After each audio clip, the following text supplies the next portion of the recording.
पढ़ो तबले अंतवंत वन्न अंतवंत नाशवान इमे ये सब देहा भौतिक शरीर नित्यस्य नित्य स्वरूप उक्तः कहे जाते हैं।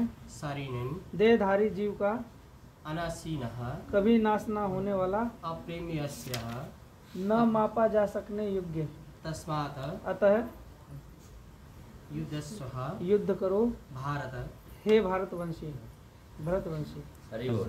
तो यहाँ पे भगवान अर्जुन को अध्याय 2 18 श्लोक नंबर 18 में क्या बोल रहे हैं?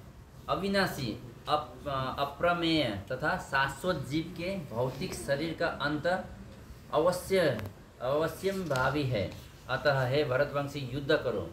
तो अभी हम इसको इस श्लोका को आगे चर्चा करने से पहले मैं आप लोग से थोड़ा सा आप लोग का अटेंशन चाहता हूँ कि देखिए यहाँ पे जितना भी भक्त जहाँ कहीं से भी आए हैं, बहुत दूर से कोई भक्त यहाँ पे बरदुबे से आए हैं, कोई सज्जा से आए हैं, कोई नज़दीक रोला से, कोई नेशनल पेंट से, काफ़ी दूर दूर से भी आए हुए हैं। तो यहाँ पे हम सब लोग एकत्रित किसके लिए हुए हैं? किसके लिए एकत्रित हुए यहाँ पे? भगवत भक्ति के लिए। भक्ति के लिए। सबको भगवान के प्रति आस्था है ना? इसीलिए हम बाहर का इंद्रिय तृप्ति को छोड़ के, घूमना फिरना छोड़ के, फ़ोन में बात करना छोड़कर या दोस्त के साथ इधर उधर चलना छोड़ के सब लोग यहाँ पे आए हैं। वो भी काम करके, ड्यूटी ख़त्म करके एकदम भाग भाग के यहाँ पे पहुँचे है ना? क्यों? क्योंकि हम सबको भगवान की भक्ति करने के लिए यहाँ आ रहे हैं और बड़ा आनंद मिलता है। जो पुराने भक्त हैं उनको आनंद मिल रहा है, जो नए भक्त हैं वो आनंद लेना चाहते हैं, वो आनंद को जानना चाहते हैं। सही है? ये क्या है कृष्ण भक्ति?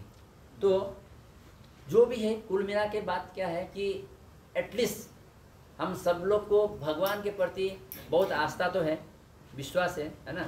हमको अगर कुछ भी समस्या में हम रहते हैं तो हमको बचाने वाला केवल भगवान ही है, इतना तो हमको सबके ऊपर विश्वास है। सही है? सबको विश्वास है। तो अभी देखिए यहाँ पे जो क्लास शुरू होता है एक्यूरेट 7 बजे से जो प्रोग्राम शुरू होता है, 7 से संध्या आरती होती है, फिर नरसिम्हा आरती होती है, फिर एक राउंड चैंटिंग होता है, फिर क्लास शुरू होता है, फिर प्रसादम तक, यानी कि 7 to जो 9 है, 2 घंटा हमारा बिल्कुल जीवन का समय जो है वेस्ट नहीं होता है। यहाँ पे प्योर 100% प्योर कृष्ण भक्ति होता है। हम हरिनाम जपा करते हैं, भगवान का कीर्तन करते हैं और भगवान के वाणी को सुनते हैं, है ना, भगवद गीता के माध्यम से। और श्रील प्रभुपाद जी का तात्पर्य भी सुनने को मिलता है। तो इससे क्या होता है कि हम सब लोग जो भी यहाँ पे एकत्रित हुए, क्या आप लोग को जब इतना विश्वास है तो मैं पूछना चाहता हूँ, क्या आप सब लोग ये भगवान को जब आप सब लोग इतना मानते हैं और इतना प्रेम से यहाँ आए हैं, क्या भगवान, आप सोचिए कि भगवान आपको आकर कुछ कहना चाहते हैं, आपसे मिलना चाहते हैं, बात करना चाहते हैं, हाँ, कुछ बताना चाहते हैं आपके जीवन के विषय में, आपके अच्छाई के लिए, आपको ये जो है दुख से निकलने के लिए कुछ बताना चाहते हैं, आपसे बात करना चाहते हैं नज़दीक में आके, एकदम पर्सनल लेवल में। कौन कौन है भगवान से बात करना चाहते हैं? सब लोग चाहते हैं? पक्का? हरि बोल, हरि बोल। तो हाथ उठाए, मुझे तो लगा था नहीं चाहते हैं। सब लोग चाहते हैं? हरि बोल, हरि बोल। बहुत अच्छा लगा ये तो, सब लोग भगवान से बात करना चाहते हैं। और क्या आप जानना चाहते हैं कि सबका जीवन यहाँ पे अलग अलग मेटेरियल से बना हुआ है, अलग अलग स्टोरी है सबका, है ना? बहुत सारे लोग का अंदर में कुछ कुछ दुख भी है, बहुत सारे लोग को सुखी सुख है ना? बहुत सारे लोग को हृदय में कुछ ना कुछ प्रश्न है अपने जीवन के विषय में, या कुछ चाहते हैं या कुछ पाना चाहते हैं। बहुत भिन्न भिन्न प्रकार के जो है इंक्वायरीज रहता है मन में, है ना? जिज्ञासा रहती है, या आशा रहती है, या भरोसा रहता है, कुछ तो सबका मन में ऐसा रहता है। तो भगवान सोच रहे हैं, भगवान बताते हैं कि मैं आप सबके पास पर्सनली आऊँगा, क्योंकि भगवान कैसे हैं? सूर्य के समान है ना? ऐसा भी हमको सोचने की जरूरत नहीं कि अरे भगवान तो उतना दूर है, कैसे मेरा पास में आएंगे। कोई कोई लोग ऐसा भी सोचते हैं, जब हम मंद बुद्धि में होते हैं तो ऐसा भी सोचते हैं भगवान किस किस का दिमाग में घुसेंगे। भगवान ने बनाया हुआ, इंसान ने बनाया हुआ एक मोबाइल का टावर हम सबका मोबाइल में आ रहा है, इंटरनेट नेटवर्क आ रहा है ना, सबने सिम डाल दिया, तो सबका पास जो मोबाइल है सबका में जो है सिम कार्ड में इंटरनेट आ रहा है। सही है? तो हम भगवान का जो नेटवर्क है उससे हमारे हृदय में आत्मा स्वरूप सिम कार्ड सब में है ना? तो नेटवर्क आ रहा है, कनेक्टेड है हम, ठीक है? एक्चुअली डिस्कनेक्ट था अभी 2 घंटा पहले, अभी 1 घंटा पहले से हम अभी कनेक्टेड है पूरा एकदम। अभी लाइन जो है क्लियर है, कोई डिस्टर्बेंस नहीं है, वाईफाई इंटरनेट सब इंटरनेट जो है मिल रहा है। तो भगवान चाह रहे हैं कि भगवान आकर आप सबके साथ पर्सनली आप सबका जो है बात सुने, और भगवान चाहते हैं कि आपका मन में जो शंका है, जो भी इच्छा है, जो भी आपका जो भगवान के प्रति जो भी भाव है, वो आदान प्रदान करने के लिए भगवान तो आतुर है, ठीक है, भगवान आना चाहते हैं बात करने के लिए। तो इसलिए मैंने पूछा कि आप लोग सब लोग तैयार है? बिल्कुल है ना। तो फिर आप लोग बहुत ही विश्वासपूर्वक, एकदम ध्यानपूर्वक और विश्वास के साथ ये जो 45 मिनट्स का जो हम लोग क्लास सुनने जा रहे हैं, इसको बिल्कुल ध्यान से सुनिए, क्योंकि ये जो यहाँ पे जो भगवान बताने जा रहा है, ये भगवत गीता यानी क्या है? भगवत गीता यानी भगवान का गीत है ना, भगवान का मुखारबिंद से निकला हुआ गीत है, जो अर्जुन के माध्यम से हम तक भगवान पहुँचा रहे हैं, ठीक है। और इस गीता के अंदर में जितना भी ज्ञान है, मतलब जो भी चीज़ है, भले ही हम दिखने में यहाँ पे डिफरेंट दिखते हैं, बहुत सारा अलग अलग देश से है, अलग अलग स्टेट से आए हैं, हाँ, कोई यहाँ पे चेन्नई से है, तमिलनाडु से है, कोई यूपी से है, कोई नेपाल से है, कोई केरला से है, कोई महाराष्ट्र से है, और सब जगह यहाँ पे हम मिक्स है, उड़ीसा से है, हर मतलब है ना, इंडिया, नेपाल, सब जगह से जो है, हरे कृष्ण बोलिए, सब जगह से जो है हम लोग यहाँ पे मिक्सअप है। तो थोड़ा सा आगे आइए, और थोड़ा अभी अगला साल तक हम एक दीवार को उधर करके और जगह भी ले लेंगे इधर, अभी जगह कम पड़ रहा है, थोड़ा सा टाइट होके बैठना पड़ेगा। हाँ,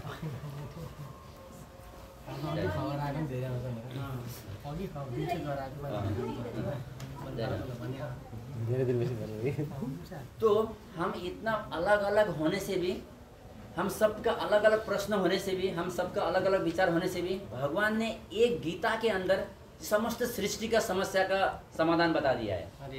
एक भगवत गीता के अंदर में पूरा समस्त संसार में, ये सृष्टि में जो संसार में जो हमको दिखता है, ये भौतिक संसार में जितना भी जीव है, जितना भी लोग है, इंसान है, जो भी है, जितना भी उनका समस्या है या जितना भी उनका प्रश्न है, वो सबका आंसर केवल एक ही भगवत गीता के अंदर है। ये कैसे हो सकता है? हो सकता है, नहीं हो सकता है? हो सकता है, हो सकता है ना, क्योंकि हमने तो पढ़ लिया है, सुन लिया है ना। तो ये कैसे पॉसिबल है? क्योंकि ये हमारा खुद का बुद्धि से केवल खुद का प्रयत्न से या खुद का बुद्धि से केवल इतना कुछ समझने के लिए पर्याप्त नहीं है। इसीलिए हमको भगवान क्या बोलते हैं, इसको जो है एक गुरु के माध्यम से सुनना चाहिए। क्यों गुरु का माध्यम से सुनने की आवश्यकता है? हमको गुरु का चयन करना क्यों आवश्यकता है?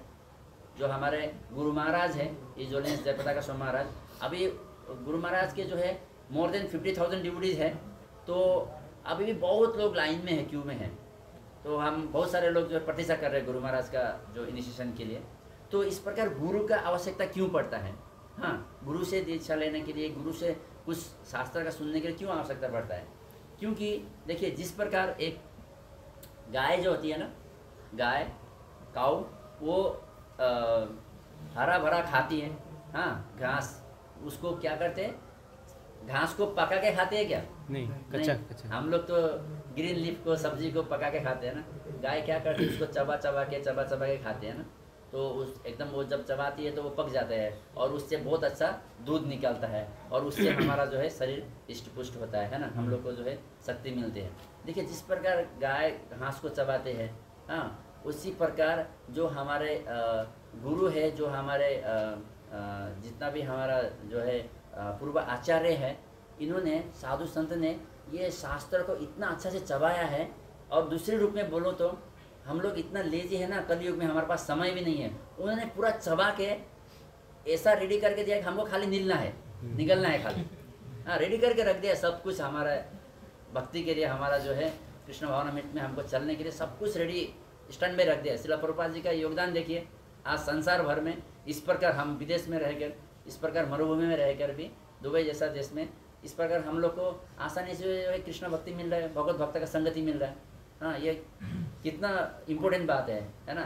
ये चीज़ हमारा गांव में, हमारा हिंदू राष्ट्र में, नेपाल में जाकर भी अभी तो नहीं है, फिर भी उधर गांव में जाके भी आसानी से नहीं मिल सकता है। तो यहाँ पे हम लोग को मिल रहा है। यानी इतना श्रील प्रभुपाद जी ने अरेंजमेंट करके रखा है। आपको खाली आना है, भक्तों का संग में रहना है, हरे नाम हरे कृष्णा कृष्णा कृष्णा कृष्णा हरे हरे हरे राम राम राम हरे हरे। तो इस प्रकार भगवान का नाम जप करते करते भगवान का लीला का जो है, भगवान का आदेशों का वर्णन सुनते सुनते जो है प्रसादम खा के आनंद में फिर जाना है। तो इस प्रकार का व्यवस्था शिला प्रभुपाद जी की कृपा से हम लोग को बना के रख दिए हैं। तो इसीलिए हम सब लोग जो है बहुत ही भाग्यवान हैं। तो यहाँ पे अभी मैं जो श्लोका लेने जा रहा हूँ, ये जो पढ़ाई कर रहे हैं, तो ये भगवान ने साक्षात डायरेक्टली जो है अर्जुन को बता रहे हैं। तो अर्जुन के माध्यम से अर्जुन को क्या इतना अज्ञान थे क्या? अर्जुन जो भगवान के सखा होकर भी, मित्र होकर भी उनको इतना गीता का ज्ञान सुनना पड़ा, क्या आपको लगता है इतना अज्ञानी थे अर्जुन? नहीं, वो क्या कर रहे थे? वो एक्टिंग कर रहे थे।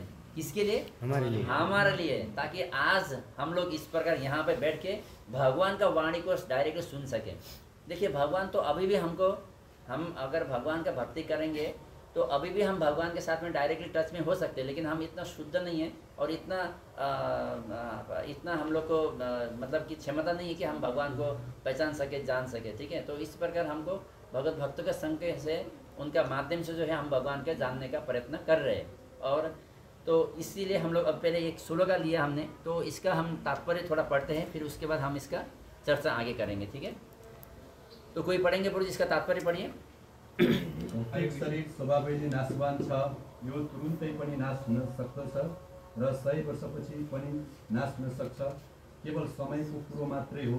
यसलाई अनन्त कालसम्म बचाइराख्न सम्भव छैन, तर आत्मा अत्यन्तै सूक्ष्म भएकाले यसलाई मार्न सकिँदैन र यसलाई शत्रुहरूले देख्नसम्म पनि सक्दैनन्। पहिलेका श्लोकहरूमा भने जस्तै यो आत्मा कति सानो छ र कसैले यसका आयामहरूलाई कसरी नाप्ने हो भन्ने कुरा सोच्न पनि सक्दैन। एकातिर जीवात्मालाई कसैले पनि मार्न पनि नसक्ने र अर्कोतिर उसले भौतिक शरीरलाई स्थायी रूपमा वा समयको कुनै निश्चित अवधिसम्म सुरक्षित राख्न पनि नसक्ने हुनाले दुवै दृष्टिकोणबाट उसका लागि चिन्ता गर्नुपर्ने कुनै कारण देखिँदैन। पूर्ण आत्माको सूक्ष्म कणलाई आफ्नो कर्मअनुसार भौतिक शरीरको आवश्यकता पर्दछ। त्यसैले जीवात्माले धार्मिक कर्तव्यहरूको राम्रोसँग पालना गर्नुपर्दछ। वेदान्त सूत्रहरूमा जीवात्मालाई प्रकाशका रूपमा चिनिएको छ, किनभने जीवात्मा कुनै परम प्रकाशको सूक्ष्म अंश हो। जसरी सूर्यको प्रकाशले सारा ब्रह्माण्डको रक्षा गरेको छ, त्यसै गरी आत्माको प्रकाशले भौतिक शरीरलाई बचाइराखेको छ। जब आत्मा यो भौतिक शरीरबाट बाहिर निस्किन्छ तब शरीर सड्न थाल्छ। त्यसैले भन्न सकिन्छ आत्मा नै यो शरीरको रक्षक हो, शरीर स्वयं महत्त्वपूर्ण छैन।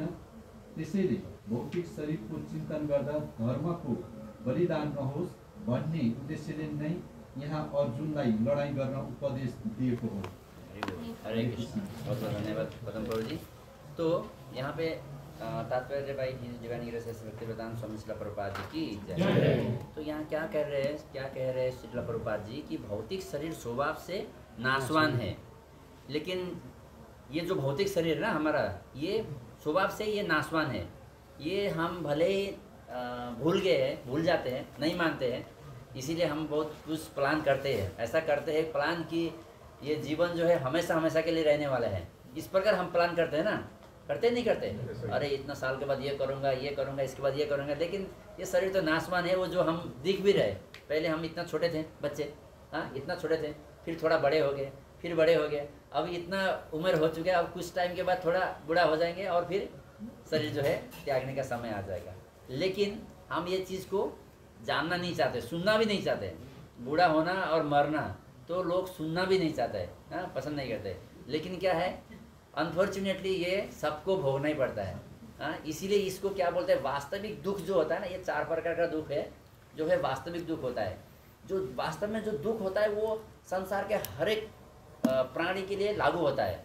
वो 4 प्रकार का दुख क्या क्या है? वो जन्म, मृत्यु, जरा, व्याधि। ये 4 जो दुख है ना, जन्म, मृत्यु, जरा, व्याधि। जन्म लेना और बुढ़ापा होना, रोग लगना और मृत्यु होना, ये चाहे कितना भी अमीर हो उसको भी भोगना पड़ेगा, चाहे कितना भी गरीब हो उसको भी झेलना पड़ेगा।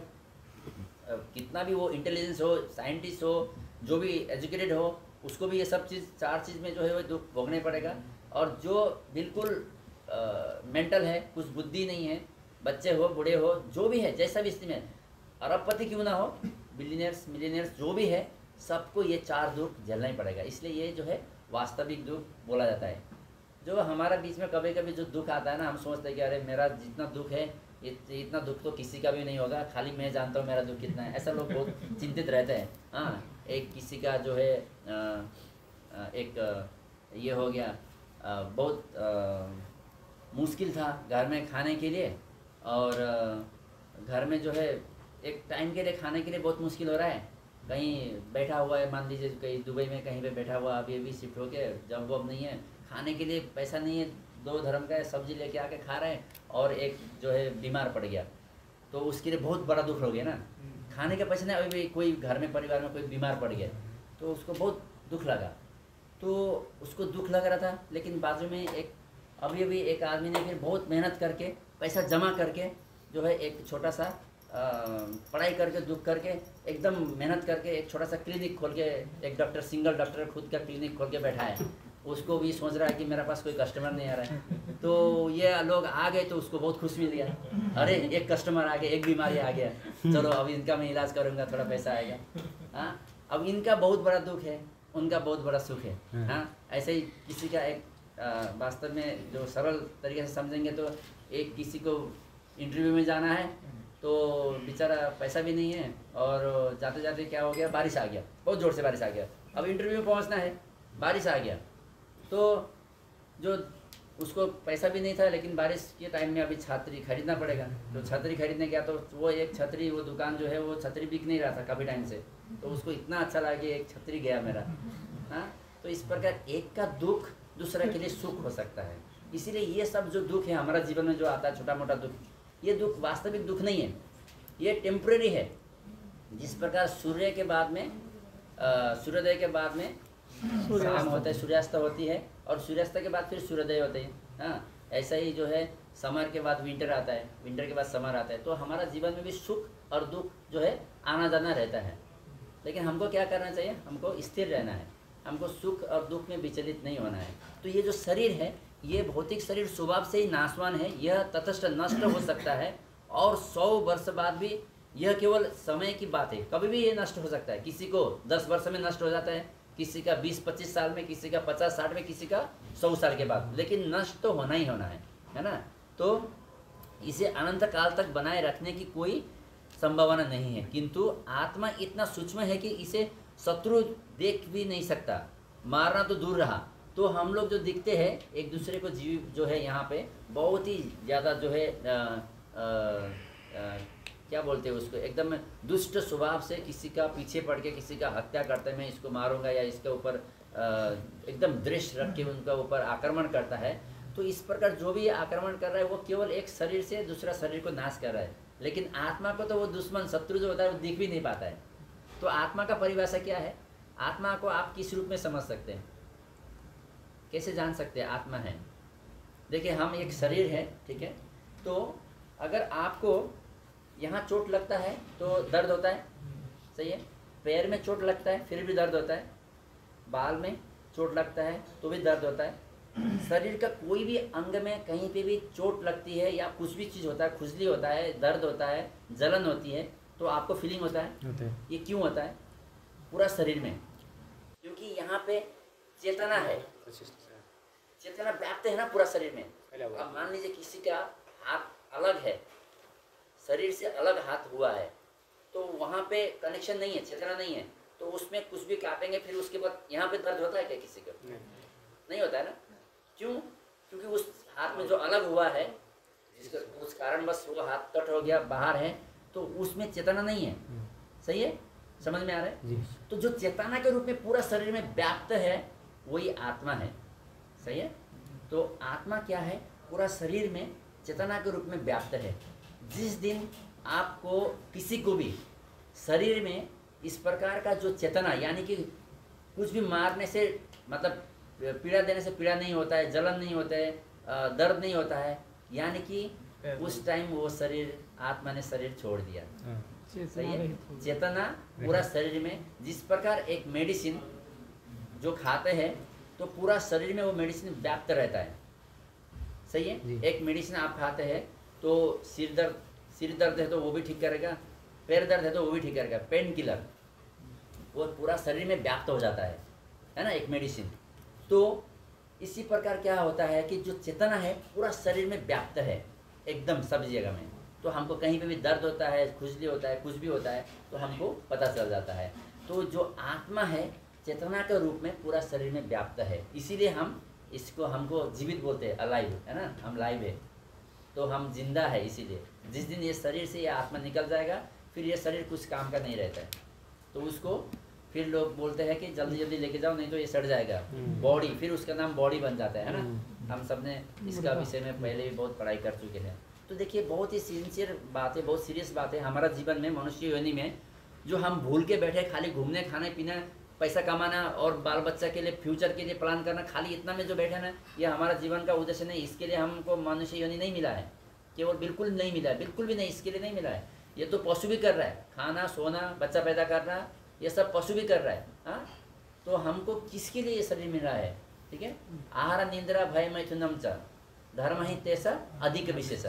तो केवल धर्म एकमात्र ऐसा अधिक विशेष है मनुष्य योनि में जो हम लोग कर सकते हैं, जो पशु नहीं कर सकते। ठीक है। और क्या बोलते हैं कि धर्म ही हीना पशु ही समान। तो अगर मनुष्य योनि में आने के बाद अगर वो धर्म एक ही विशेष है, अधिक विशेष, एक ही विशेष है मनुष्यों में और पशुओं में, पशु में, कि धर्म विशेष है। अगर हम लोग मनुष्य योनि में आके अगर हम लोग धर्म भी नहीं करते हैं तो धर्म ही हीना पशु ही समाना बोल रहे हैं।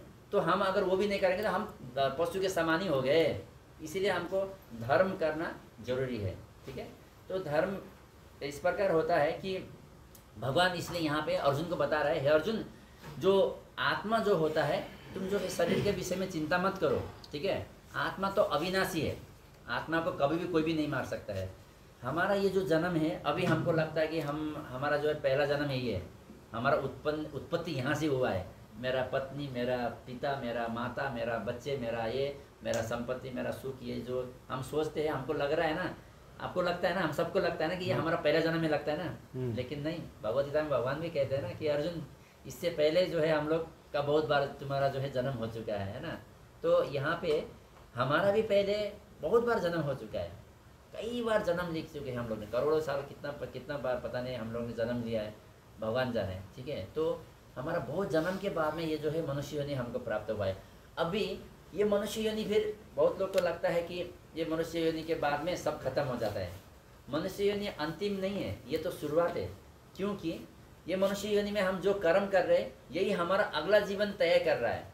अगला जो लाइफ है ये मनुष्य योनि में ही डिपेंड करता है। क्योंकि कर्म का फल मनुष्य योनि में लागू होता है, अन्य कोई योनि में लागू नहीं होता है। पशु योनि में कितना भी पशु पाप करे, किसी का बच्चा को खा ले, एक टाइगर जो है डायरेक्ट किसी हिरण का बच्चे को, छोटा सा बच्चे को खा ले, उसको कोई पाप नहीं होता है। लेकिन मनुष्य अगर किसी पशु को खाता है तो बहुत महा पाप लगता है, उसको 84 लाख योनि में भ्रमण करना पड़ता है जो मांसाहार करता है। तो इस प्रकार शास्त्र का जो नीति है, जो प्रकृति का जो नीति है, ये फिक्स्ड है सबके लिए, चाहे हम माने या ना माने। ये नियम को जो है वो प्रकृति जो है अपना कार्य करके रहेगी। अभी यूएई का गवर्नमेंट का कुछ रूल्स है, तो अगर आप बोलेंगे नहीं मैं ये रूल्स नहीं मानूंगा, ये तो सही नहीं है, मेरे को तो पता ही नहीं था, मैं तो जानता ही नहीं हूँ इसके बारे में, छोड़ेंगे क्या कोई? नहीं छोड़ेंगे। नहीं, आप इस कंट्री में आए हो तो आपको ये जो है नियम का पालन करना पड़ेगा ही पड़ेगा, चाहे आप जानो या ना जानो। तो आपका कर्तव्य था कि आप इस जहाँ पे आए हैं आप पता करो कि आप किसका सरकार में हो, कौन सा गवर्नमेंट में हो, किसके लिए यहाँ क्या क्या, यहाँ सुख से रहने के लिए क्या नियम का पालन करना पड़ेगा, आपको पता करना चाहिए ना। तो प्रभु जी, माता जी, आप सब लोग ये भौतिक धरती में आए, इस पृथ्वी लोक में आए, तो मनुष्य योनि में आए, चेतनशील प्राणी है, तो आपको इंक्वायरी करना चाहिए कि मुझे इस शरीर में रहने के लिए, सुखपूर्वक रहने के लिए, इस धरती में रुकने के लिए, और ये दुखालय से बाहर निकलने के लिए, और परिवार के साथ सुख शांति से रहने के लिए यहाँ का सरकार का क्या नियम है, यानी कि भौतिक संसार का, यानी प्रकृति का क्या नियम है, भगवान क्या कहते हैं, भगवद गीता में क्या निर्देशन दे रहे हैं, क्या आदेश का पालन करना पड़ेगा। हाँ, ये चीज़ हमको इंक्वायरी करना है। जब हम अगर क्वेश्चन करेंगे अपने आप को जानने का प्रयत्न करेंगे तभी ना हमको कोई भक्त सिखाएगा, तभी ना बोलेंगे कि प्रभु जी वहाँ शनिवार क्लास होता है, आप उधर जाओ, उधर आपको आंसर मिलेगा, मुझे इतना पता नहीं है। सही है, तो कोई ना कोई बताएंगे। तो इस प्रकार यहाँ आएंगे या कहीं और जाएंगे, इस प्रकार भगवत भक्तों के माध्यम से जो है आपको सारा जो गवर्नमेंट का रूल्स है, यानी कि ये जो सुखालय, जो सृष्टि का जो रूल्स है, ब्रह्मा जी ने क्या बता रहा है, ईश्वरम परम कृष्ण सच्चिदानंद विग्रह अनादिरादि गोविंदम सर्व कारण कारणम, संपूर्ण कारण का कारण तो भगवान श्री कृष्ण है। हाँ, लक्ष्मी सहस्त्र शतसंभ्य सेव्यमानम गोविंदम आदि पुरुषम तमहम भजामी। तो भगवान गोविंद को मैं पूजन करता हूँ, मैं नमस्कार करता हूँ, ब्रह्मा जी बोल रहे हैं।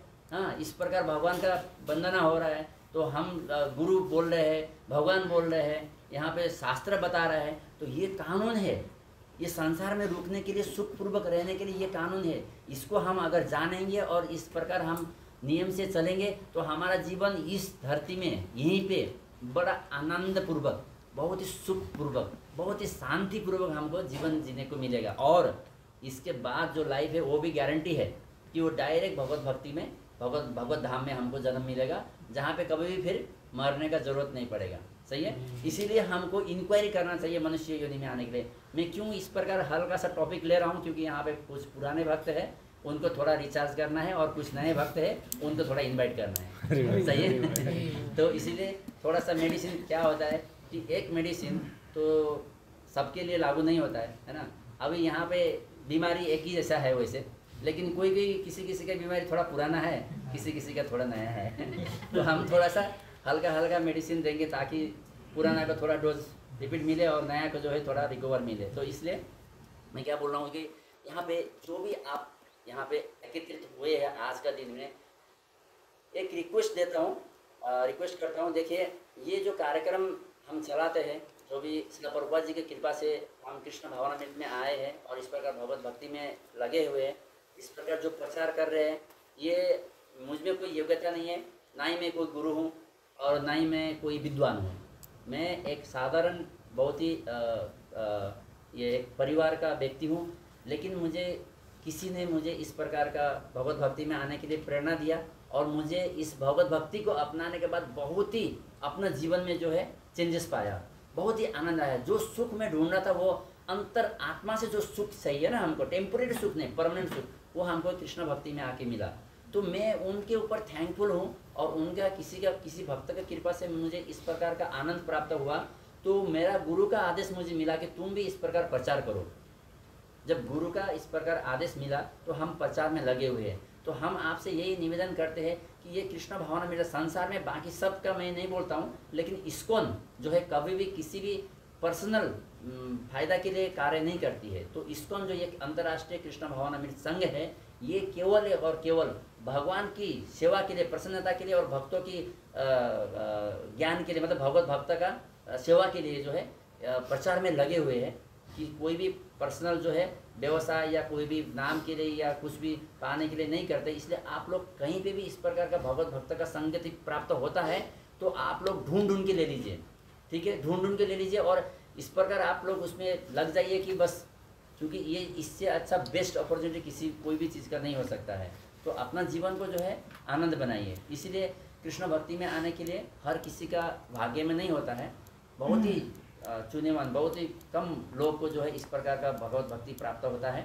और भगवत भक्ति प्राप्त होने के बाद में उसको उस प्रकार अगर डीपली भगवत भक्ति कर पाना फिर बहुत ही कम लोग होते हैं, ठीक है। तो इसीलिए आप सब लोग उस कम लोग में से आते हैं। तो भगवान का इस प्रकार भगवत भक्ति में लग जाइए, भगवान की सेवा कीजिए, भक्तों का संगति में आइए और अपना जीवन को अच्छा बनाइए। तो शास्त्र भी कहते हैं कि साधु संग सर्वशास्त्र कहे, लब मात्र साधु संग सर्वसिद्धि होए। तो क्या बोलते हैं शास्त्र में कि साधु का संग करो, तुम साधु का संग करो, साधु संग सर्वशास्त्र कहे, तुम साधु का संग करो, साधु का संग करो, सर्वशास्त्र कहे, सभी शास्त्र बोल रहे हैं ना। तो लब मात्र साधु संग, थोड़ा एक पल का साधु का संग से सर्वसिद्धि होए। तो हम सब लोग का जो साधु का संग एक पल के लिए हुआ था, स्टार्टिंग में किसी के भक्त के साथ मिले थे, किसी ने बता दिया प्रभु जी उधर जाओ या इधर आओ या हमारे साथ में आइए या ये प्रसाद खाइए या ये माला जप करिए, कुछ ना कुछ एक पल के लिए साधु का संग मिला था, जो आज आप सब लोग 3-4 साल से इस प्रकार बहुत अच्छा से भक्ति में प्रगति कर रहे हैं। आपका परिवार भक्ति में है, पूरा परिवार में एक प्रेम है, सबका जीवन का एक उद्देश्य है, कृष्ण है। हाँ, कितना आनंद में है अभी। अगर आनंद नहीं हुआ तो 3-4 साल से नहीं आते जरूर, है ना। तो इसीलिए आप सब लोग जो है इस प्रकार जो है साधु का संग को नॉर्मल मत सोचिए। बहुत ही भाग्यवान को मिलता है साधु संग, नहीं तो जो दुष्टों का संग तो आसानी से मिलता है ना। दुष्ट का संग लेने के लिए कुछ प्रयत्न करना पड़ता है क्या? ऑटोमेटिक मिल जाता है। अगर आप रास्ते में चलेंगे थोड़ा अगर सही से भी चलेंगे ना तो दुष्ट तो ऐसे ही मिल जाते हैं, इधर से भी मिल जाते हैं, उधर से भी मिल जाते हैं, कभी बाहर कभी अंदर, कभी घर के अंदर कभी घर के बाहर, दुनिया दीवान सब जगह जैसे ऐसा लगता है कि सारे सब के सब दुष्ट है, मैं ही अकेला अच्छा हूँ, लेकिन हम भी दुष्ट है किसी के लिए। ठीक है, तो इस प्रकार हमारा जीवन है। तो देखिए दुष्ट लोग जो है बहुत ही आसानी से मिल जाता है, जैसा दुख जो है बिना निमंत्रण का आ जाते हैं, बिना बुलाए टपक जाते हैं, दुख जो है एकदम अपने आप जो है आ जाता है। इसी प्रकार जो है जो दुष्ट लोग हैं आराम से मिल जाते हैं, लेकिन भगवत भक्त इतना आसानी से नहीं मिलता है। ठीक है, और आसानी से मिल भी जाता। मिलना मतलब खाली दिखने में तो नहीं होता है, उनके साथ जुड़ना, उनके साथ संबंध बनाना, ये बहुत ही बड़ी बात है। इसीलिए कभी भी आप लोग ये बात को बहुत ही गंभीरता से सोचना चाहिए। इसको आप एक अच्छा वैल्यू देना चाहिए कि कृष्ण भक्त का जो संगति है ये बहुत ही बड़ा सौभाग्य से प्राप्त होता है। इसके लिए देवता लोग तरसते हैं स्वर्गलोक से। देवता जो होते हैं ना स्वर्गलोक में, वो उनको भी तरस आती है कि मुझे भारत भूमि में जन्म मिले और मैं भगवत भक्ति करूं और फिर भगवत धाम जाऊं। क्योंकि स्वर्गलोक में भी जो जाते हैं वो परमानेंट सोल्यूशन नहीं है, वो विजिट वीसा जैसा है। विजिट वीसा में गया, जितना तक धन था खत्म किया, फिर वापस आ गए। हाँ, ऐसा है, विजिट वीसा है वो तो स्वर्गलोक। तो नर्क भी विजिट वीसा है, वो दुख वाला जो जेल वाला, और ये भी स्वर्गलोक भी जो है विजिट वीसा है। ठीक है, तो इस प्रकार जो है हमको कृष्ण भक्ति के ऊपर विशेष चिंतन करना चाहिए, कृष्ण के ऊपर विशेष चिंतन करना चाहिए, भगवत भक्तों का सेवा करना चाहिए। ठीक है, ये शरीर नाशवान है, ये शाश्वत नहीं है, तो हमको शरीर के प्रति अधिक चिंतित होने का आवश्यकता नहीं है, परिवार के प्रति अधिक चिंतित होने का आवश्यकता नहीं है, लेकिन जिम्मेवार होना आवश्यक है। ऐसा भी नहीं कि फिर मैं ये ना बोल दूँ। आप लोग क्या सोचेंगे कि प्रभु जी परिवार के प्रति चिंतित नहीं हो, क्या करूँ, इसलिए मैं पीछे बोल दिया। देखिए सब लोग इंतजार में थे, प्रभु जी ने क्या बोल दिया था, तो एकदम रिएक्शन आ गया। अभी आया लेकिन परिवार के लिए हाँ, जिम्मेवार होना जरूरी है। जिम्मेवारी फिर आप खाली कमा के उनका पेट भरना, उनके लिए मोबाइल देना, उनके लिए टीवी देना, उनके लिए फैन देना, ऐसे देना, वो जिम्मेवारी नहीं होता है। उनके लिए पहले ये भगवत गीता दीजिए, ये ज्ञान दीजिए, तभी जाके आपको अधिकार मिलेगा कि माँ बाप बनने का। नहीं तो शास्त्र कहता है जो लोग ने अपने बच्चे को अगर भगवत भक्ति नहीं देते हैं, कृष्ण भक्ति में नहीं लगाते हैं, गीता का ज्ञान शास्त्र का ज्ञान नहीं दिलाते हैं अपने बच्चे को, उनको कोई अधिकार नहीं है माँ बाप बोलने के। मैं माँ बाप हूँ, मेरा बेटा ने मुझे अनाथ आश्रम में छोड़ दिया, मेरा बच्चा ने, मेरा बेटी ने, मेरा बहू ने, जो भी है ये लोग ने मुझे तकलीफ में डाल दिया, मुझे जो है घर से निकाल दिया, मुझे खाने नहीं दिया, मैंने बचपन से इतना मेहनत करके पाल पोस के बड़ा किया, ये सब जो आरोप लगाते हैं ना, इसमें एक्चुअली माँ बाप का भी गलती है।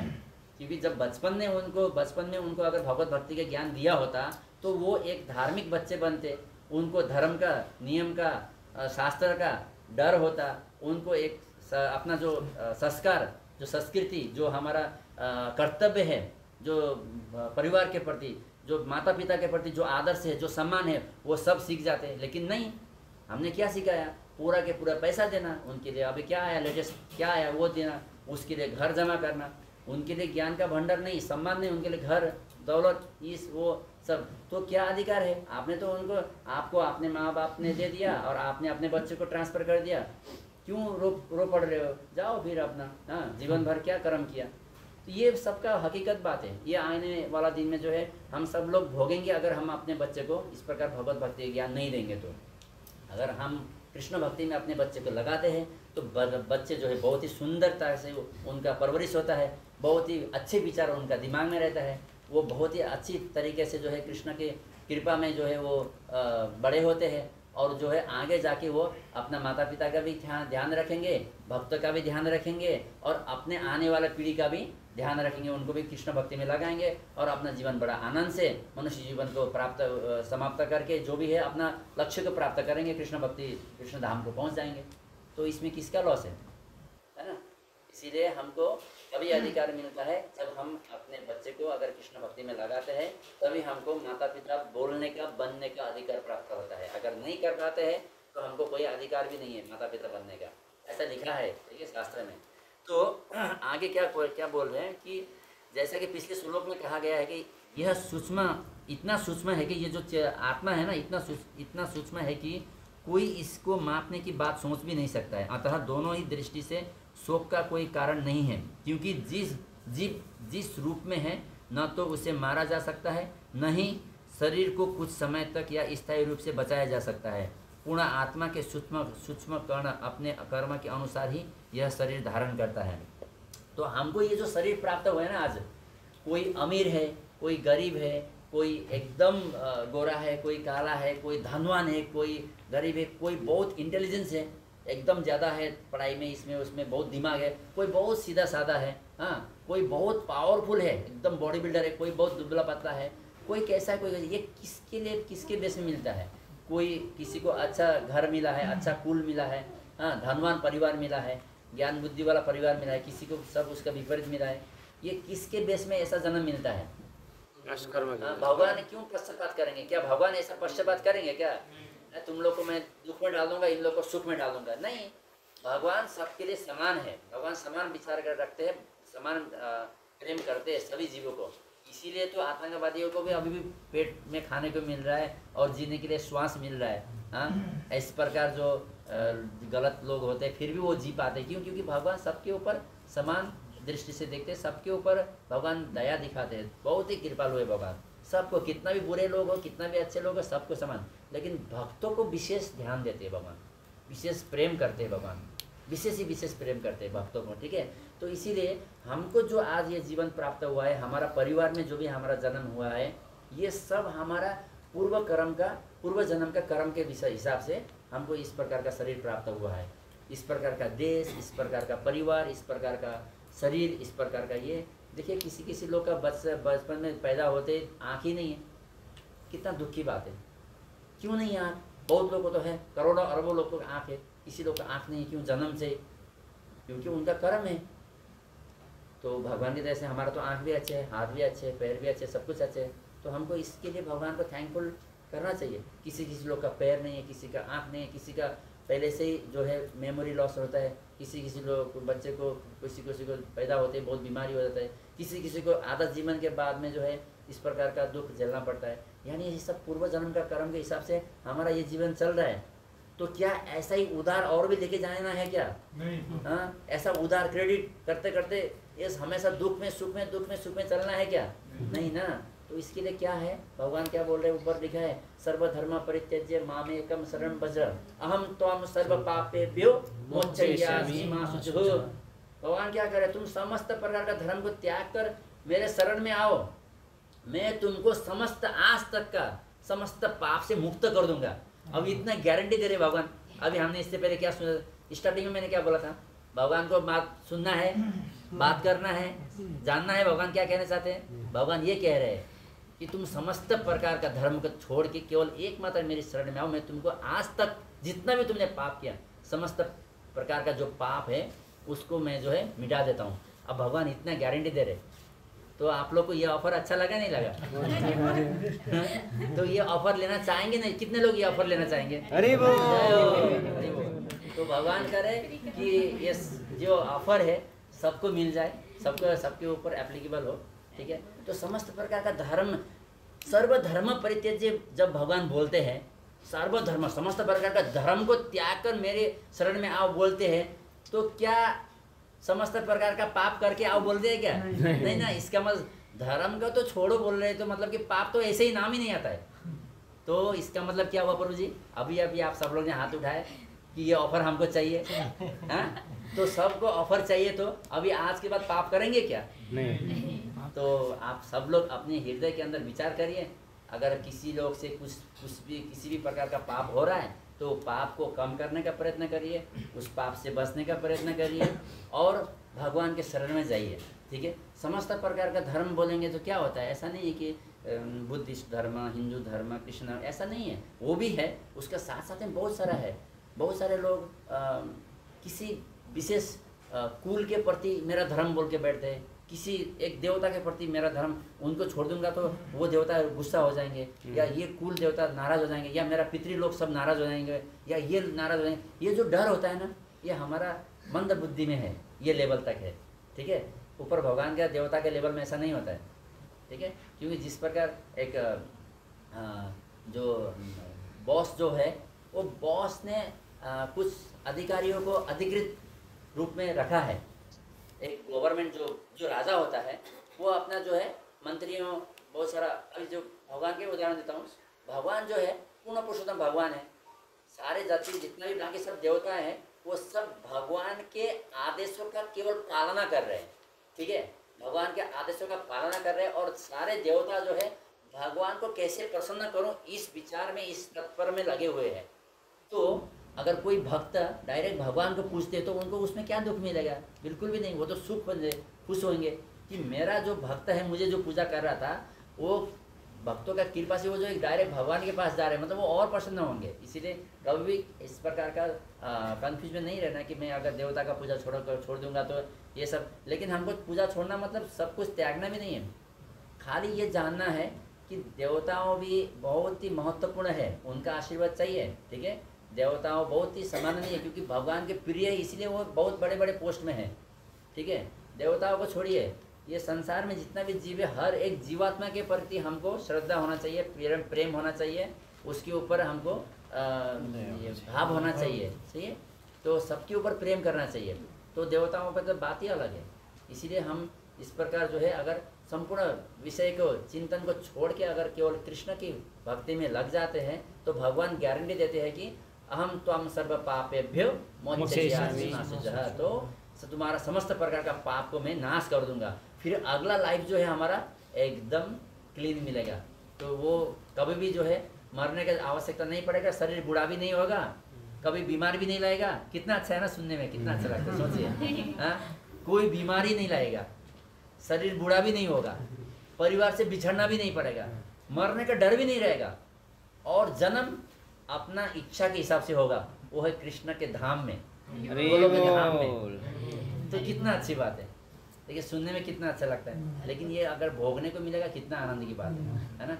इसीलिए इसको प्राप्त करना चाहते हैं तो अभी से हरे कृष्णा जपा कर लीजिए, हरे कृष्णा कृष्णा कृष्णा हरे हरे, हरे राम राम राम हरे हरे। इस प्रकार भगवान का जो है भजन में जो है हमें ऐसा लगना चाहिए। ऐसा नहीं कि शनिवार आ गया, इधर क्लास में अटेंड किया, हाँ हरे कृष्ण बोला, फिर मंडे से फिर हाँ उधर उधर इधर उधर, हाँ चलो भाई कैसे है, फिर सब कुछ भूल गए। फिर सैटरडे, हाँ सैटरडे ना, अच्छा आज तो भक्ति के दिन है, चलो आज एक दिन भक्ति करते हैं। हाँ, तो ये क्या हुआ, एक गेस्ट का जैसा हो गया। भगवान के पास गेस्ट के, भगवान के गेस्ट लोग क्या करते हैं, कभी कभी आते फिर चले जाते हैं ना। तो गेस्ट लोग ऐसा होते हैं, लेकिन परिवार क्या होता है, साथ में रहता है परिवार के साथ में। तो हमको गेस्ट नहीं बनना है, परिवार बनना है, सही है। तो आगे क्या बोल रहे हैं कि क्योंकि जीव जिस में ना तो उसे मारा जा सकता है। हाँ, पूर्ण आत्मा के सूक्ष्म कण अपने कर्म के अनुसार ही ये शरीर धारण करता है। तो हमको ये शरीर पूर्व जन्म के हिसाब से हमको ये शरीर मिला है। अतः धार्मिक नियमों का पालन करना चाहिए। वेदांत सूत्र में जीव को प्रकाश बताया गया है, क्योंकि वह परम प्रकाश का अंश है। जिस प्रकार सूर्य का प्रकाश सारे ब्रह्मांड का पोषण करता है, उसी प्रकार आत्मा के प्रकाश से इस भौतिक देह का पोषण होता है। जैसे ही आत्मा इस भौतिक शरीर से बाहर निकल जाता है, शरीर सड़ने लगता है। तो ये शरीर से मैंने बताया ना, चेतना रूप में आत्मा जो है चेतना के रूप में पूरा शरीर में व्याप्त है। जैसे ही ये चेतना जो आत्मा है शरीर से बाहर निकल जाता है, शरीर सड़ने लगता है, सही है। अतः आत्मा ही शरीर का पोषण है। तो हमको शरीर का पोषण एक्चुअली ये खाना नहीं है, आत्मा है। तो अगर चलिए शरीर को तंदुरुस्त होने के लिए खाना भी जरूरी है, तभी जाके शरीर भी एक्टिव तो रहता है। लेकिन जो एक्चुअल जो ड्राइवर है वो आत्मा है, ठीक है। और वो ड्राइवर का खुराक क्या है, आत्मा का खुराक क्या है, उसका पोषण क्या है, भक्ति है, भगवान का नाम जपा है, हाँ कृष्ण भक्ति है।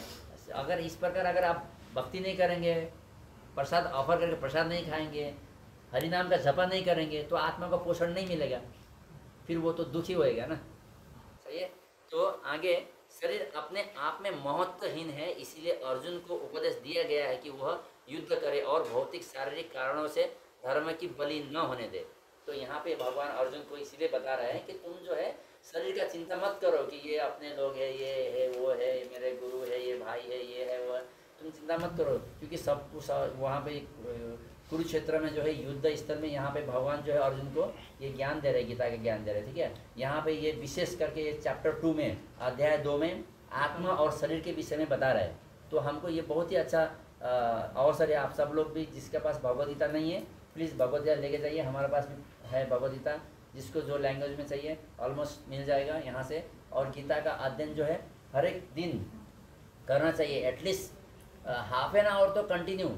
गीता का अगर भगवद गीता का अध्ययन करेंगे तो ही आपका जो है जीवन सार्थक बनेगा, तभी आपको आनंद मिलेगा, तभी आपको कृष्ण भक्ति प्राप्त होगा, तभी भगवान से आप जुड़ पाएंगे, ठीक है। नहीं तो बहुत मुश्किल है इस कलयुग में भगवान का स्मरण करते रहना या भगवान का भक्ति प्राप्त करना बहुत ही मुश्किल की बात है।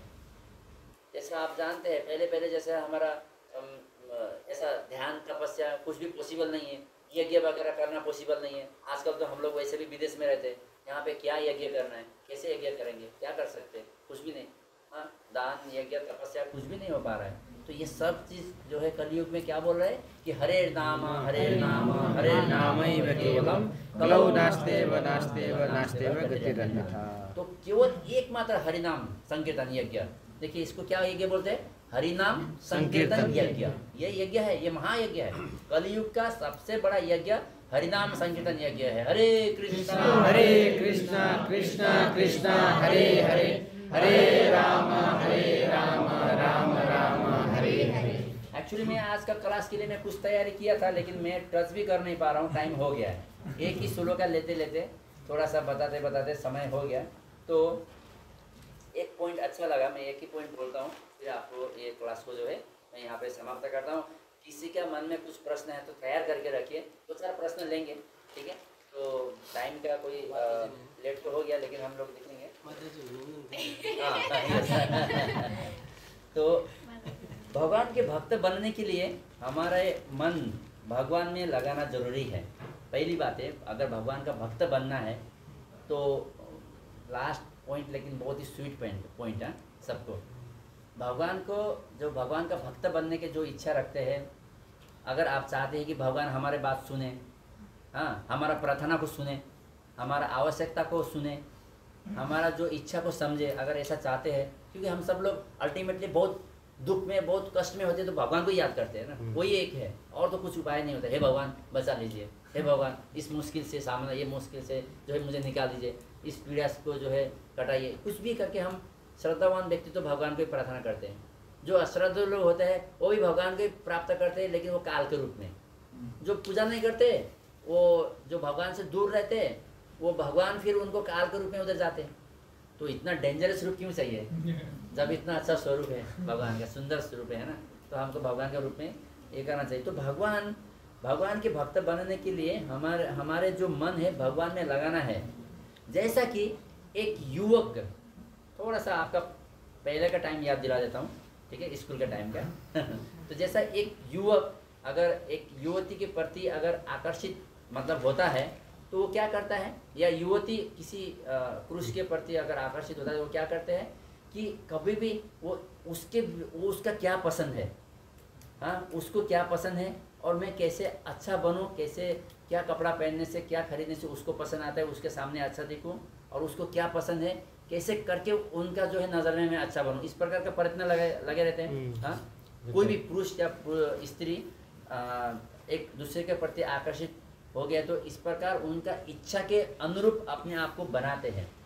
तो अगर हमको कृष्ण भक्ति प्राप्त करना है, भगवान का अगर प्यारा होना है, तो हमको भी भगवान की क्या इच्छा है उसके अनुसार हमारा जीवन को लेके जाना चाहिए। हमारा जो आदत होता है, जो हमारा विचार होता है, जो हमारा पहनना, सोचना, खाना, सब कुछ कृष्ण के पसंद के हिसाब से अगर हम करते हैं तो भगवान हमको बहुत प्रेम करेंगे, बहुत प्रेम करेंगे। फिर हमारा जो है इतना मतलब कि अभी देखिए भौतिक संसार में स्त्री और पुरुष तो केवल कुछ वर्ष में अलग हो जाएंगे, है ना। मैंने लास्ट उस 1 महीना पहले जो लास्ट वीक क्लास में बताया था ना, बहुत प्रेम करने वाला हस्बैंड वाइफ, एक दूसरे के बिना तुम्हारे बिना मैं जी नहीं सकता हूँ, तुम्हारा बिना तो मैं मतलब मेरा तो कुछ भी नहीं है, तो इतना प्रेम करने वाला कोरोना के टाइम में हस्बैंड मर गया, तो कोरोना लगा हुआ है, हस्बैंड मर गया, तो 2-3 भक्त लोग आके बैठ रहे, तो उन्होंने बोला माता जी आप बैठेंगे ना अपना पति के साथ में, ये रूम में तो सोते थे हस्बैंड वाइफ, तो कमरे में मरे हुए, तो आप अकेले रुकेंगे ना, हम रुकने की जरूरत नहीं। नहीं पड़ोसी मैं नहीं देख सकती हूँ, मैं दूसरे कमरे में सो जाऊँगी, आप इधर रुको। कोरोना के टाइम में तो बहुत लोग आते भी नहीं थे ना, ऐसा तकलीफ था। ये हकीकत की बात है, ये रियल घटना है इंडिया में। तो एक प्रभु जी गए उधर में वेट करने के लिए, क्योंकि कोरोना में तो सब लोग डर के अंदर बैठे। चाइना में तो हम दिखा था ना वीडियो में, कितना सारा वीडियो में कि लोग किसी को हेल्प भी नहीं कर रहे थे, दरवाजा बंद करके उधर ही सड़क के पड़ रहे थे। ऐसा कई सारा ऐसा बहुत ही भयानक दृश्य दिखा है हमने। तो इंडिया में भी एक पति पत्नी का ऐसा ही था, तो बहुत ही काफ़ी अच्छे मिलनसार पति पत्नी थे। तो जब पति का ये हो गया तो मतलब कि रुक नहीं सके। इसका मतलब ये नहीं कि उसके ऊपर हमको विचार करने की आवश्यकता नहीं है, लेकिन कहने का मीनिंग क्या है कि हमारा शरीर जो है शाश्वत नहीं है, नाशवान है, और ये शरीर मरने के बाद यही शरीर से डर लगता है। हकीकत है ना। अभी जिस शरीर से हम प्रेम करते हैं, जिस शरीर के प्रति इतना आकर्षण होते हैं, आप सोचिए अगर वो शरीर ने वो आत्मा निकल गया, वो डेड बॉडी के साथ में कितना दिन आदमी अकेला बैठ सकता है? एक दिन में नहीं बैठ सकता है, एक दिन एक रात बैठ सकता है कोई? डर लगता है ना। हाँ, डर लगता है ना। तो सोचिए, तो ये क्या आकर्षण है, क्या प्रेम है, कितना दिन का प्रेम है। तो यहाँ पे क्या बोलो, कृष्ण का प्रेम कैसा है? आज भी है, कल भी है, मतलब हमेशा के लिए है। यानी कि भगवान कृष्ण जो है हमारा ये शरीर में हम आने से पहले भी हमारा हृदय में भगवान विराजमान थे, अभी भी हमारा हृदय में परमात्मा रूप में विराजमान है। और हम अगर भगवान को इस प्रकार प्रेम करते हैं तो भगवान हम लोग शरीर छोड़ने के बाद में भी भगवान हमारा साथ में आने वाले हैं, साथ में रहने वाले हैं। तो इसीलिए सबसे इम्पोर्टेंट क्या है, पहले कृष्ण को प्रेम करना सीखिए। कृष्ण के प्रति तभी हम आकर्षण होंगे जब कृष्ण के विषय में हम जानेंगे। किसी को हम ऐसे ही प्रेम नहीं करते, उसको रूप को दिखने के बाद, उसका आदत को दिखने के बाद, उसका आवाज़ को सुनने के बाद, हाँ, ये सब चीज़ के बाद ही लोग आकर्षित होते हैं ना। तो इसी प्रकार भगवान के विषय में पढ़िए, भक्तों का संगत करिए, और भगवद गीता, श्री कृष्ण बुक लगाए कृष्ण लीला सुनिए, तो आपको आकर्षण बढ़ेगा भगवान के प्रति। और उनका इच्छा के हिसाब से अपना जीवन को उस प्रकार लेके चलिए, तो भगवान के साथ अपना प्रेम जो है, जब इस प्रकार प्रेम का बंधन बन जाएगा तो ये जीवन के साथ साथ हमेशा हमेशा के लिए जो है कृष्ण प्राप्ति होएगा। सही है। तो इसीलिए यहाँ पे ये बोल रहे हैं कि कुछ भी मतलब जब हम इस प्रकार होता है तो हम उनके हिसाब से करना चाहिए, भगवान की पसंद को जानकर उनकी इच्छा के अनुरूप कार्य करना चाहिए। और यह सब हमें गुरु के माध्यम से प्राप्त होते हैं। ये भगवान का क्या इच्छा है, ये सब गुरु के माध्यम से हमको प्राप्त होता है कि प्रेम कैसे किया जाए। सही है। तो बहुत बहुत धन्यवाद आप सभी लोग को। इतना देर से आप लोग ने बहुत ही कष्ट से बैठा, और खाली मेरा जो भी है मैंने प्रयत्न किया है कि जो भी बोलूं शास्त्र के हिसाब से बोलूं, और गुरु से शास्त्र से जो भी सीखा है मैंने उसी को जो है आप सब लोग के समक्ष पहुंचाने का प्रयत्न किया। इसमें जो भी त्रुटियां हुआ है ये मेरा कमजोरी है, मेरा गलती, उसके लिए मैं क्षमा चाहता हूं। अगर कुछ गलत शब्द निकला है या कुछ त्रुटियां हुआ है तो मुझे माफ़ कर दीजिए। और जो भी आपने अच्छा सुना है, जो भी ज्ञान के बात लिया है, जो भी आपने अच्छा चीज़ लिया है, ये सारा के सारा श्रील प्रभुपाद जी की कृपा है, गुरु महाराज की कृपा है, गुरु परंपरा की कृपा है और भगवान की कृपा है। तो ये सब शास्त्र का जो ज्ञान है हम भी गुरु परंपरा के माध्यम से सुनते आप तक पहुंचा रहे। हमारा एक पोस्ट है, वो है हुलाकी, मालूम है ना, पोस्टमैन। तो हम पोस्टमैन है, इधर से सुन के इधर तक पहुंचाते हैं। हमारा कुछ भी नहीं है, कभी कभी कुछ मिल जाता है तो उसके लिए हम क्षमा चाहते हैं। तो बहुत बहुत धन्यवाद आप सभी को। तो कुछ अगर प्रश्न है तो हम प्रश्न ले सकते हैं। हरी जी बोलिए। अभी हम लोग बात कर रहे थे कुल देवता की। जी। मेरा सवाल ये है कि अभी लास्ट टाइम के वाले में बोला कि कुल देवता के पास जाना है। हाँ जी। कुल देवता की पूजा करने के लिए जी, जाना है, जी, लेकिन जी। मैंने वो अवॉइड करके मैं वृंदावन चला गया।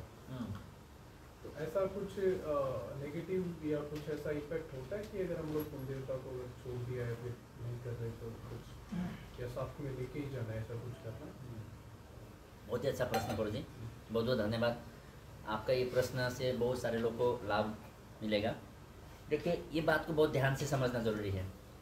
आपने बोला कुल देवता का पूजा था, उधर जाना था, अक्सर लोग जाते हैं उधर में, पूरा परिवार के लोग जाना भी चाहिए, और आपने उसको छोड़ के वृंदावन धाम गए। देखिए, यहाँ पे एक बात होता है, दो टाइप का मीनिंग निकलता है। अगर कोई भी लोग यहाँ पे कुछ कर्मकांड चल रहा है घर परिवार में जो पहले से चलते आ रही है, वो कर्मकांड को अगर बिल्कुल त्यागते हैं, नहीं करते हैं, नहीं मानते हैं, कुल देवता का पूजा हो रहा है और उधर नहीं जाते हैं और कहीं डिस्को में जाते हैं, तो पाप लगेगा और उसका इफेक्ट पड़ेगा। कुल का जो है, जो श्राप होता है, जो बुरा मतलब कुछ ना कुछ इम्पैक्ट आता है इंसान के ऊपर। कुल देवता का श्राप भी लगता है, पितृ का श्राप भी लगता है, ये सब चीज़ लगता है। लेकिन अगर आप इनको त्याग कर अगर कुछ अन्य निवृत्त कार्य मतलब गलत कार्य में लग रहे तो, लेकिन आप अगर वृंदावन धाम जा रहे हैं तो कुल देवता और प्रसन्न होंगे, उसमें कोई ये डाउट नहीं है। लेकिन देखिए, कोशिश करना है कि अगर देखिए, उसमें भी मेरा खुद का मैं एग्जांपल बताता हूँ। लास्ट ईयर में भी कुल देवता का पूजा में गया था, मेरा घर में गया, तो उस टाइम में एक दूसरा सिटी में जो है कुल का जो पूजा होता है साल में एक बार, वहाँ पे पूजा रखा था। और मैंने सुनने में आया था कि 6-7 साल पहले से पहले क्या था, बलि देने का चलन था, बकरी को है ना, बकरा को जो काटने का ये था। लेकिन हमारा इसमें बंद हो चुका था, मैंने सुना था वो बंद हो गया, खीर चढ़ाते हैं, तो मुझे बहुत प्रसन्नता मिला, तो ठीक है बोल के मैं भी गया। जब वहाँ पे गया तो 4-5 बकरा रखा हुआ है, मैं डर गया, अरे ये क्या कर रहे हैं लोग। मैंने पूछा कि हमारा जो सीनियर लोग है यहाँ पे, तो हमारा कुल में तो ये बलि प्रथा तो बंद हो गया था, फिर ये क्यों चालू हो गया। तो बाद में एक किसी ने बताया कि किसी उतना सारा फैमिली में से किसी एक का बेटा को थोड़ा बीमारी था, कुछ था, तो उसको ऐसा लगा कि ये मैंने ये सब बंद करने के बाद से ऐसा हुआ बोल के उसने जो है ये बलि प्रथा फिर से शुरू किया। अब बताइए, उसका कर्म का वजह से, पूर्व कर्म का वजह से उनका बेटा में कुछ शारीरिक समस्या आ गया, कुछ बीमारियाँ आ गया, तो क्या इतना सारा हर साल बलि जो दे रहा है, इतना जो हत्या कर रहे हैं और इसमें इतना लोग को शामिल कर रहे हैं, इन्वॉल्व कर रहे हैं, इसका पाप कितना लगेगा। लेकिन लोग ऐसा नहीं सोचते हैं। लोग क्या सोचते हैं, बस जब धर्म का ज्ञान पूर्ण रूप से नहीं होता है तो इंसान यही गलती कर बैठता है। ठीक है, गलती यही कर बैठता है। अगर कुछ भी चीज़ हो जाता है, हाँ इसका शराब, उसका शराब, ये वो, क्यों इतना सोचने का आवश्यकता नहीं है। अगर करना है, अगर इस प्रकार अगर हम भगवत भक्ति, इसीलिए भगवान क्या बोल रहे, सर्वधर्म परित्यज्य मामेकं शरणं भज, छोड़ो, तुम चिंता ही छोड़ो ना सबका, बाबा मैं हूँ ना। अभी ब्रह्मा जी ने बोले हैं कि ईश्वर परम कृष्ण सच्चिदानंद विग्रह, भगवान ब्रह्मा जी बोले कि भगवान ही पूर्ण पुरुषोत्तम भाव है, सारा शास्त्र का निचोड़ भगवान का भक्ति करना है, भगवान ही पूर्ण पुरुषोत्तम है। हाँ, अभी ब्रह्मा जी महाविष्णु का नाभि से निकले हैं ब्रह्मा जी, और उन्होंने ये सृष्टिकर्ता, हाँ सृष्टि जो रचयिता है, उन्होंने इस प्रकार भगवान का वर्णन किया है। और ब्रह्मा जी का ये निदान से जो है, यहाँ से रुद्र अवतार में शिव जी प्रकट हुए, शिव जी से गणेश जी प्रकट हुए, हनुमान जी राम के भक्त है। इस प्रकार बड़े बड़े देवता है, जो बड़े बड़े ये सबका अगर रूट से जाएंगे तो भगवान विष्णु जो कृष्ण स्वयं रूप में है, वही पूर्ण पुरुषोत्तम भगवान है। जब भगवान इस प्रकार बोल रहे तो हमको चिंता करने का क्या आवश्यकता है, नहीं है। लेकिन हमारा दुर्भाग्यवश हम लोग धर्म को नहीं जानते हैं, शास्त्र का अध्ययन नहीं करते हैं, राइट डायरेक्शन में नहीं चलते हैं, और हमको 10 जन 10 मत निकलता है। 10 आदमी का बात सुनिए, 10 मत आएगा और 10 रास्ता में कंफ्यूज होके चलिए और जीवन को बर्बाद करिए, यही चल रहा है दुनिया में।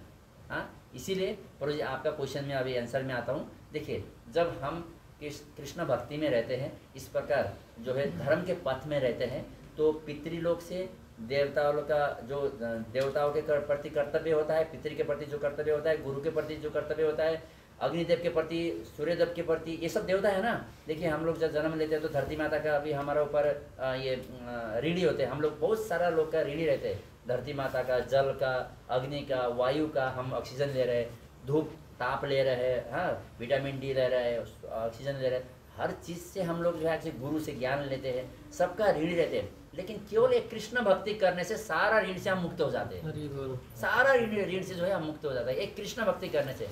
जिस प्रकार मेडिसिन इस पेट में डालने से बीमार शरीर में कहीं पे भी बीमार हो, पेट में डालने से सब ठीक हो जाता है। जिस प्रकार एक बड़े पेड़ में, पेड़ का जो जड़ में पानी डालने से पूरा हाँगा पत्ता फल फूल सब में पानी पहुंच जाता है, इसी प्रकार हम जब कृष्ण भक्ति करते हैं, सारा देवता, सारे पितृलोक, सारे कुल देवता, संपूर्ण ब्रह्मांड जो है संतुष्ट हो जाता है, तो हमारा काम खत्म।